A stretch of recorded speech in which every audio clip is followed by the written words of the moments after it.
Yeah, as I said before, yeah, it's day two at the World Economic Forum in Davos, and so many conversations happening today, and definitely joining us right now to discuss more. We have Mr. Wale Tinubu, the Group CEO of Rwanda, joining me right there from Davos via Zoom. It's great to have you on the show, sir. Thank you. Fantastic. I hope you're keeping warm, over there. I know it's really cold right there in Davos, but tell us what's played out so far. Your experience right there in Davos. Well, it's an interesting Davos this year. We have President Trump arriving, and he's going to address the conference tomorrow. And this is around his recent abduction of the president of Venezuela and his demand to have Greenland annexed. So it's an interesting period for the world because all of a sudden it seems like the old world order as we knew it is now being replaced with a me first order in which America is leading the chart by basically saying America first in all issues without recourse to international norms. So the question is how would this extend into Africa, into Nigeria, into business relationship or economic relationship, social security issues as well too. And definitely you've been a player in the industry. What's the attention like? When it comes to, are we talking oil prices? We're seeing oil prices depressed at this time. And what kind of conversations are we having there? About attracting more investment into Nigeria's oil and gas industry. Well, the oil community is well represented. We had the oil and gas dinner last night, and then we're having a full session tomorrow with all the group CEOs of all the large multinational and independent oil and gas companies. But I think there's a consensus of opinion that oil prices will dip, but not necessarily drop tremendously. We expect oil prices to be around the 60 mark. And that's because whilst the supply is steady, economic growth is high, the world is recovering from COVID, and there's been underinvestment the last couple of years, and global demand is probably growing by about 1 million barrels a year, and right now we're at about 103 million to 104 million barrels per day of consumption.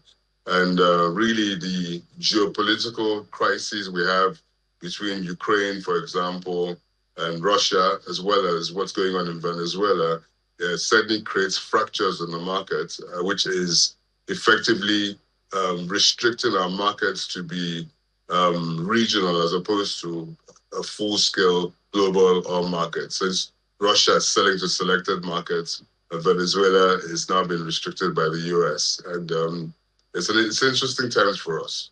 Are we seeing, conversations about, energy transition? Yes, we are, but we are maintaining our position that the energy transition needs to be fair and just.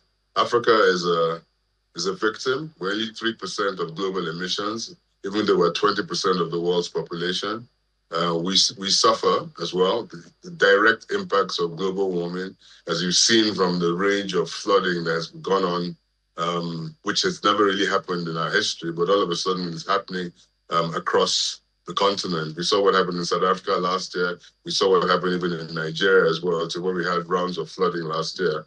And the issue really is that we need to continue to use what we have. We have abundance of hydrocarbons, gas and oil in the continent, and 45% of the continent doesn't have access to electricity. So our argument is quite clear that it has to be a fair transition. And at the end of the day, carbon credits need to be provided for Africa, and financing needs to be provided to us to ensure that we can invest in sustainable energy sources. But simultaneously, we must use our hydrocarbons, we must use our oil, we must export our oil, we need the income for the continent. Conversations about, Venezuela and, most of the oil companies in the US there, they're not showing that much, enthusiasm when it comes to investing in Venezuela. But, looking at Nigeria's oil and gas industry, do we have to convince international investors a lot, this time to show them that Nigeria is investable? No, I mean, we don't have to convince them. Our oil industry is developed, and our oil industry has been supported tremendously by the public sector in recent times. The PIA has been passed, so we have certainty regarding our rules, our regulations, and our conduct of our engagement on fiscal terms. We've had a reorganization at NNPC in which you saw a professional board put in place with an excellent CEO who's leading the charge towards restructuring the company. We've seen a very active NUPRC doing bid rounds, encouraging people. We've seen the recent divestments with Shell to Renaissance, ENI/Egypt or Orlando PLC.